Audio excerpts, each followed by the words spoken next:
Mengapa kitab Kristen tidak memiliki satu tafsiran sebagai panduan menjelaskan isi-isi di dalam Alkitab? Berarti Yesus Kristus itu punya dua jabatan, Juru Selamat dan Allah. Ngomong jauh di Alkitab, sekarang saya tanya saudara ya. Coba bagaimana saudara paham ini? Kucing makan tikus mati. Apa artinya? Kucing makan tikus mati. Satu, kucing makan di sini, tikus mati di sana. Tidak ada hubungan. Kedua, tafsiran kedua, kucing makan tikus, lalu mati kucingnya. Ketiga, kucing memakan tikus yang sudah mati. Yang mana? Semua sama bisa. Artinya kita bisa lihat bahwa satu kalimat itu bisa memungkinkan tafsirannya bisa macam-macam. Tentunya kita sudah mendengarkan bagaimana cuplikan videonya. Ada pertanyaan cukup menarik ditanyakan kepada Pendeta Esra Soru. Kenapa kitabnya Kristen tidak memiliki satu tafsiran? Antara Kristen Protestan dan Kristen Katolik itu berbeda. Jawaban dari Pendeta Esra Soru bukan hanya membuat si penanya bingung, tapi membuat seluruh isi gereja merasa bingung. Bahkan Pendeta Esra Soru ini ditertawakan oleh jemaatnya karena penjelasannya sama sekali tidak masuk akal. Jadi di sini banyak perbedaan di dalam kekristenan. Dia terlebih lagi di dalam sebuah kitab suci, ayatnya saling bertentangan. Bahkan di dalam konsep ketuhanan sudah ribuan tahun tidak pernah selesai sampai sekarang ini. Jadi jangan kemana-mana dulu karena kita akan mendengarkan seperti apa penjelasan Pendeta Esra Soru selengkapnya. Selamat menyaksikan. Mengapa kitab Kristen tidak memiliki satu tafsiran sebagai panduan menjelaskan isi-isi di dalam Alkitab?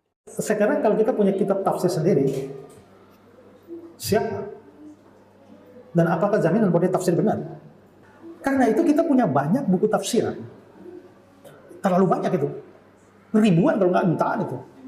Hanya saja karena banyak faktor yang menyebabkan tafsiran bisa berbeda.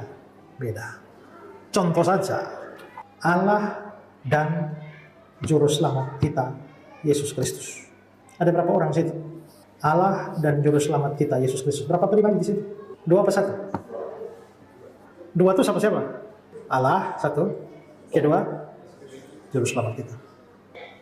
Tapi mungkin satu, Allah dan Juru Selamat kita, Yesus Kristus. Jadi sebenarnya Yesus Kristus saja satu, tapi Yesus Kristus punya dua jabatan, Allah dan Juru Selamat. Nah dari itu saja dua tafsiran. Sudah pegang yang mana? Saksi Yehova pegang dua. Jadi Allah dan Juru Selamat kita, Yesus Kristus. Jadi Yesus Kristus itu Juru Selamat, tapi bukan Allah. Tapi kita membaca Allah dan Juru Selamat kita, Yesus Kristus. Berarti Yesus Kristus itu punya dua jabatan, Juru Selamat dan Allah. Kita tahan sejenak. Jadi kalau kita mengajukan satu pertanyaan kepada 10 pendeta, maka kita bisa mendapatkan 11 jawaban yang berbeda. Seperti yang disampaikan oleh Pendeta Esra Soru. Ada jutaan penafsir Alkitab di dunia ini. Semuanya berbeda. Kita tinggal pilih yang mana harus kita percaya. Karena pendeta si A dengan pendeta si B, itu kalau kita mengajukan pertanyaan yang sama, itu jawabannya sangat jauh berbedanya. Antara Kristen Katolik dengan Protestan, itu jauh bedanya. Ada yang percaya bahwa Tuhan itu 3, ada yang percaya bahwa Tuhan itu 2, ada yang percaya bahwa Tuhan itu 1. Ada yang mengatakan bahwa Yesus itu menebus dosa manusia. Jadi jangan kemana-mana dulu, kita dengarkan selanjutnya bagaimana penjelasan dari Pendeta Esra Soru. Ngomong jauh di Alkitab, sekarang saya tanya saudara ya. Coba bagaimana saudara paham ini? Kucing makan tikus mati. Apa artinya? Kucing makan tikus mati. Satu, kucing makan di sini, tikus mati di sana. Tidak ada hubungan. Kedua, tafsiran kedua, kucing makan tikus, lalu mati kucingnya. Ketiga, kucing memakan tikus yang sudah mati. Yang mana? Semua sama bisa. Artinya kita bisa lihat bahwa satu kalimat itu bisa memungkinkan tafsirannya bisa macam-macam. Nah makanya kita butuh kaidah penafsiran yang benar. Tapi antara penafsir A dengan penafsir B juga tidak sama. Jadi yang mana menjadi sebagai standar? Saudara baca Alkitab pasti tahu akan ada kerajaan 1000 tahun kan?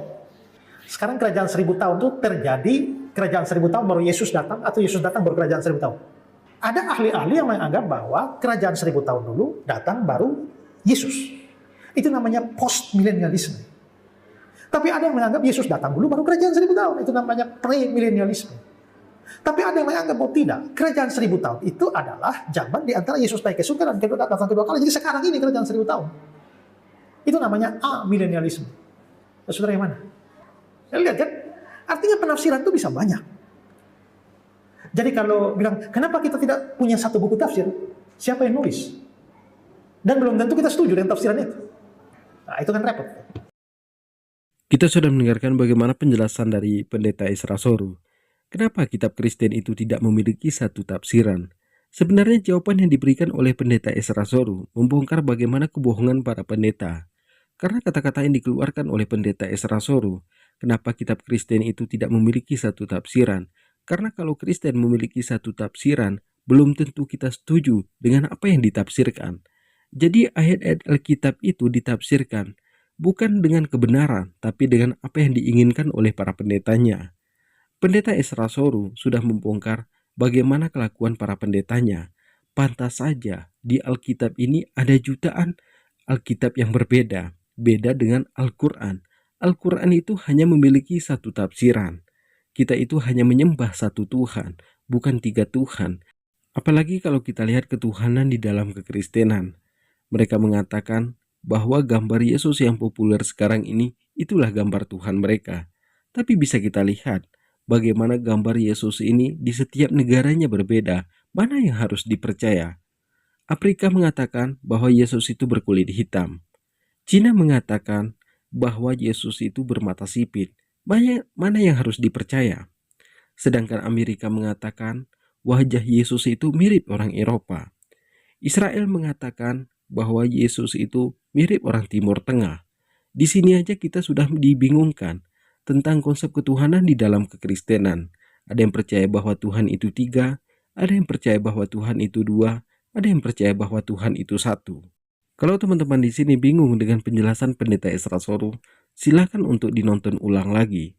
Tapi kalau teman-teman di sini masih bingung, silahkan di-share videonya agar banyak saudara kita yang tahu bagaimana kelakuan para pendeta. Mungkin cukup sekian. Assalamualaikum warahmatullahi wabarakatuh.